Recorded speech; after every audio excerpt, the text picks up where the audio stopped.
Hello and welcome to another update video about silver. First of all, we want to start on the 4-hour chart to get an understanding of the two scenarios. So obviously I'm tracking still higher prices for silver.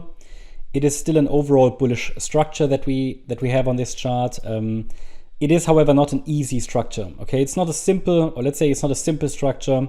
It is quite messy. You know, we are moving up in diagonal patterns, a lot of chop in there. One of the problems is that, for example, this initial rally that started here in October last year and finished in December, early December. This was a three-wave rally. I'm not showing all the, let's say the detailed labeling here, but I see it as a three-wave move up. Yeah, that's one of the potentials I'm tracking. Try to keep it as simple as possible. And the idea is an A wave could have completed here. The idea is now, because of that, we have pretty substantial Fibonacci support in the area, and I have to go now to the larger time frame. Let's see if we see it. No, probably have to go to the daily even. Yeah. So we have a pretty substantial support region between $25.95 and $20. That's sort of larger time frame.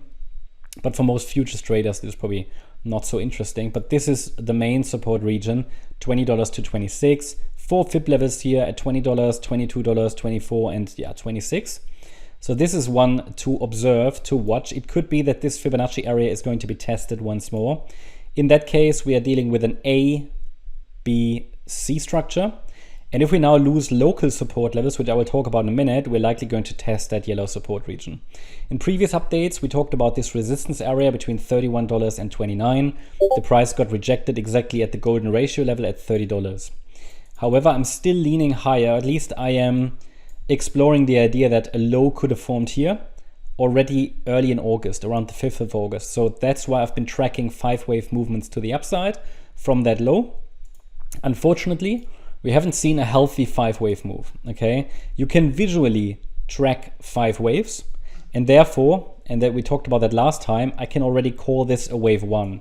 It is not the most beautiful one, and I was hoping, let's say, to see maybe one more high for a clear 5-wave pattern. The price is now a little bit lower. I mean, we did in the last update talk about one more low, possibly testing this area between $28.55 and $28.87. Price moved a little bit too low, which makes this white wave count, that's what the support zone was for, less likely. I can take that support area out now. Clearly the market didn't care. So it makes the white 4th wave pullback less likely. Sorry, there's the dog in the background. He might have, he's sleeping. So anyway, it makes the 4th wave is quite deep now. It is a 3-wave pullback, but I would rather label it differently. Yeah? But it makes it less likely. It just doesn't look right, okay? It makes it maybe more likely to call this already a wave 2 pullback. So I will leave the white count on the chart, but I think it is more likely, if this is already bullish, if a larger low has formed, that this is a wave 2 pullback. If that's the case, the next rally could start soon. And I will call this here an A, B, C structure. I'll highlight that in yellow. That gives us a support region, okay? That gives us a support region. And we'll see if we see a reaction there. So that also means that if we see a break below $27.18, we're likely going to invalidate this 1-2 setup, and it would likely lead to a test of the lower yellow support zone. Microstructures here at the moment are not very clear on the silver chart. It's become pretty messy due to all these corrective structures, subwaves and so on, which are corrective because of the diagonal pattern I'm tracking. It's not clearly impulsive. But still, we can get some key support levels and watch some parameters. My take is here, this could be 1, 2, maybe 3, 4, 5. So I think one more low might be a reasonable expectation to complete this wave 2. But overall, this, I mean, the white count is too, it's not invalid, you know, it's not invalidated, this white scenario with a 4th wave pullback. But the size of it now suggests rather it's a wave 2.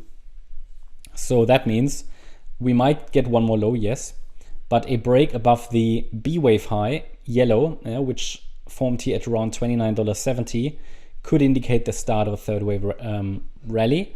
It needs to be confirmed further with a break above $30.20. So $30 continues to be a bit of a resistance level there. But yeah, support levels are clear. At the moment, I think one more low seems likely, but we're now pretty much close to the end of a wave 2. I mean, if this is a wave 2, which needs to be confirmed with a first 5-wave rally from the lows, and if that 5-wave rally takes us above that B wave high that I mentioned, even better. That's the update about silver. Hope you liked the update. If you did, please hit the like button, leave a comment, and subscribe. And if you're interested in daily updates about the S&P 500, as well as regular updates about stocks, feel free to check out the stocks and S&P 500 servers. You'll find the link in the description. Thanks a lot for watching. Bye-bye.